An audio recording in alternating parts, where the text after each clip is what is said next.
Sarah blinked, making sure she'd heard Regan correctly. Fired.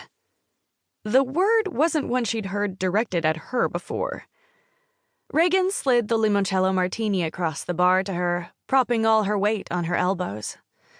"I hope you'll stay as long as you need," Regan said, her huge, dark eyes full of concern. "The rent's paid through the end of the month, and I can put a word in with Rosa down the street. She might let you work off the books." Sarah shook her head. "Nah, it's about time I head back to reality." 6 weeks was more than she'd planned. Not that she really had a plan. She sipped the limoncello, thinking how much she'd miss her after-work chats with Regan. They talked about everything and nothing, making her think Regan had her own reality she'd escaped. "So, where's reality?" Regan asked, rounding the bar and slipping onto the stool next to her. "If you don't mind me asking." "You have every right, Ray. I didn't mean to get you in trouble with Damien." "He's fine." Regan waved it off. "He's just concerned, and so am I." "No need." Sarah hated that they were worried. "I can work on the books for a while if you need me. I didn't mean to be so mysterious." "I'd keep you indefinitely, but I have a feeling your alternate reality is bigger than slinging drinks in a sports bar." "Well, it's not just any sports bar." Sarah gestured to the wall of memorabilia behind the rows of liquor bottles. "What about your alternate reality?" Regan polished off her drink in one long sip. "I'd get completely sloshed and tell you all about it, but I told Damien I'd pick him up. He's getting new ink. Ride with me."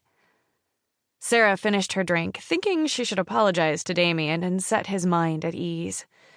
She washed their glasses while Regan went into the back office for her purse and keys. She returned with her designer bag slung over her shoulder and a handful of cash. She folded the cash in half, stuffing it into the front pocket of Sarah's shorts. "What's this?" Sarah asked, drying her hands on the towel. "Just in case reality needs to wait a minute." Regan wrapped her petite arms around her, Sarah having to bend her tall frame in half to return the hug. It was the first real hug she'd had in forever. She wouldn't argue with Regan now, but she'd return the cash before she went back to her fortune. Old San Juan was muggy and dark, and Sarah enjoyed the breeze Regan's topless Jeep provided. Their bodies surged forward and back as Regan struggled with the stick shift, making Sarah laugh. "I'm getting the hang of it," Regan said, laughing. "So, you never said. Where's home?" "I live in LA, but I wouldn't call it home." "I would have guessed New York," Regan said. "Manhattan. I knew you were classy," Regan teased her. "And the ex?" Sarah didn't answer right away. She'd recently found out her ex lived in Promise Lake, Georgia, but it was none of her business. He'd left her, just like they'd agreed. Her rising temper mocked her for having fallen so hard. "Abusive?" Regan prompted, pulling her from her thoughts. "No," Sarah reassured her, and politely ended the conversation by laying her head back on the headrest and closing her eyes.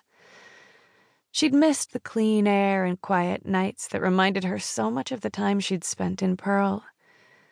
The respite was brief, Regan slamming on the brakes. Sarah's eyes shot open to see 3 men caught in the Jeep's headlights.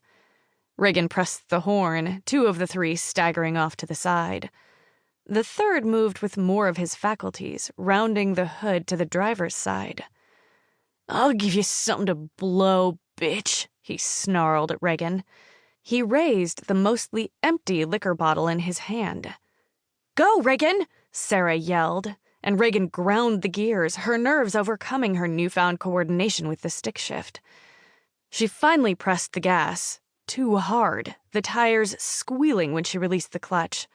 The bottle shattered against the driver's door, making Regan scream and let off the gas. "Go!" Sarah yelled again, looking back over her shoulder.